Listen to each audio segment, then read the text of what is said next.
Je vais t'expliquer rapidement en tout court. Le mois de septembre est un mois très spirituel.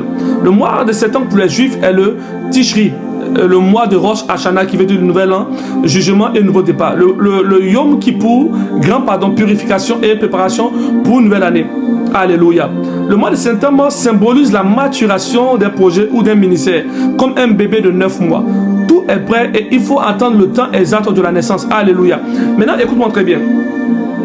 Tu as prié, tu as jeûné, tu as posé des actions prophétiques. Tu es arrivé maintenant au 9e mois. C'est un mois où tes grâces doivent sortir. C'est un mois où tu dois accoucher. C'est un mois où tu dois mettre au monde ta grâce. Je veux, avant de prier pour toi, tu vas partager à 1, 2, 3, 4, 50, 100 personnes. Tu envoies sur Facebook, TikTok, YouTube, sur tes différents réseaux sociaux et tu vas poster. Et quand tu finiras, je prie que déjà Dieu puisse te bénir. Et d'ailleurs, quand tu vas publier, des gens seront bénis à travers toi. Alléluia. Donc en le faisant, tu fais l'œuvre de Dieu déjà. Et tu aussi, n'oublie pas de t'abonner à ma page quand tu finis de faire ce genre de choses. Je prie maintenant pour toi dans le lieu où tu es. Là où tu es battu, là où tu es combattu, là où les hommes se sont levés contre ta vie, là où les hommes se sont levés contre ton étoile. Et tu te poses beaucoup de questions. Je t'annonce aujourd'hui, dans le 9e mois, tu feras une rencontre surnaturelle. Je t'annonce aujourd'hui dans le 9e mois, tu auras la grâce de Dieu. Tu feras une rencontre surnaturelle. Écoute-moi très bien. Ne néglige pas le mois de l'enfantement. J'ai prié pour une femme dont la belle-mère était venue attaquer son enfant. Sa belle-mère a introduit sa main dans ses entrailles et l'a poussée à faire une fausse couche. J'ai dit à cette femme que, regarde, dans peu de temps, tu vas tomber enceinte et tu auras un garçon. Le temps qu'on suivit, elle est tombée enceinte, elle a fait un garçon. Elle a baptisé ce nom, le nom de son enfant de Elishama. Alléluia. Dans le lieu où tu es. Je ne sais pas quel est ton problème. Pour toi, c'est l'enfantement.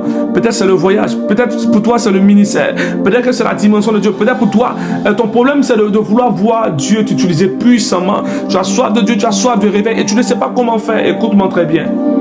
Je vais prier pour toi. Là où tu mets tes mains sur l'écran, là où tu mets les mains sur l'écran, je te donne maintenant des consignes que tu vas respecter. Va prendre une bouteille d'huile. Oui, va payer une bouteille d'huile. Tu peux même faire cette prière en rediffusion. J'ai vu des gens qui ont été guéris en rediffusion en écoutant mes prières. Ils sont montés en extase. Va prendre une bouteille d'huile et mets-toi au milieu de ton salon ou dans ta chambre.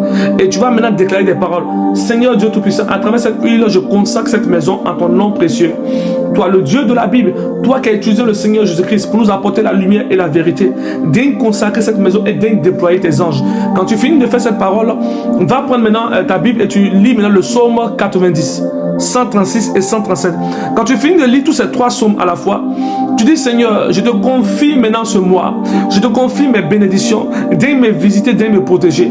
Alléluia. Je vais prier maintenant pour toi pour sceller ton action prophétique, pour sceller l'instruction de l'Éternel. Toi qui obéis à cette parole, je prie maintenant dans le nom de Jésus-Christ de Nazareth que Dieu te comble de toutes les grâces, que Dieu active la faveur en toi. Là où tu es découragé, là où on t'a humilié, écoute-moi très bien.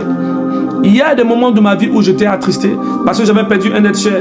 Et le Saint-Esprit, par le canal d'une personne, m'a dit, écoute-moi très bien. La Bible déclare que les disciples aussi ont perdu des êtres chers. Ils ont perdu leurs frères en Christ. Pendant qu'ils partaient prêcher dans une ville, ils ont appris qu'un tel est mort, un tel a été crucifié, mais ils n'ont pas abandonné Christ. Et toi, tu dis, oh Seigneur Dieu, tu n'existes pas parce que tu m'as retiré ma mère, tu m'as retiré mon père. Écoute-moi très bien. Les disciples de Jésus-Christ aussi ont perdu beaucoup. Ils ont perdu leurs frères, ils ont perdu beaucoup de choses. Mais ils sont restés fidèles. La Bible déclare que lorsque la Vierge Marie voyait le Seigneur Jésus-Christ crucifié, elle s'est mise à pleurer, mais après elle fut réconfortée par le disciple Jean. Écoute-moi très bien, dans la présence de Dieu, Dieu veut t'accorder un frère, Dieu veut t'accorder un père. Dieu veut t'accorder tout ce que tu as perdu dans sa présence. Prophétise sur ta vie maintenant, que la lumière de Saint-Esprit puisse t'impacter, que la lumière du Dieu très haut puisse t'impacter, que le Saint-Esprit de Dieu vienne te visiter maintenant, que la gloire de l'Éternel te touche maintenant. Écoute-moi très bien, Dieu n'a pas encore fini avec toi, c'est ta foi qui est petite. Dieu a besoin de toi. Il dit que ta foi peut déplacer des montagnes. Qu'est-ce que veut dire des montagnes? Les montagnes sont tes problèmes. Les montagnes sont à l'image de ce que tu vois trop grand. Dieu dit que c'est petit devant lui. Ta foi peut déplacer ces montagnes. Je prophétise maintenant avec le sourire prophétique. Dieu t'aime pas de ce sourire. Ce sourire te contamine maintenant. Et tu vas commencer à rire. Le rire de joie. Dieu va t'utiliser. Dieu va te battre puissamment. La faveur de Dieu descend sur toi.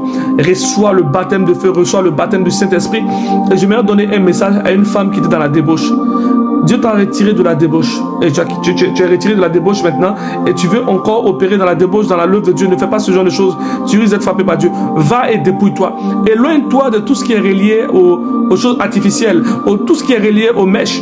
Et commence à glorifier ton Dieu dans la simplicité. Dieu va te bénir puissamment en le faisant. Sois béni puissamment.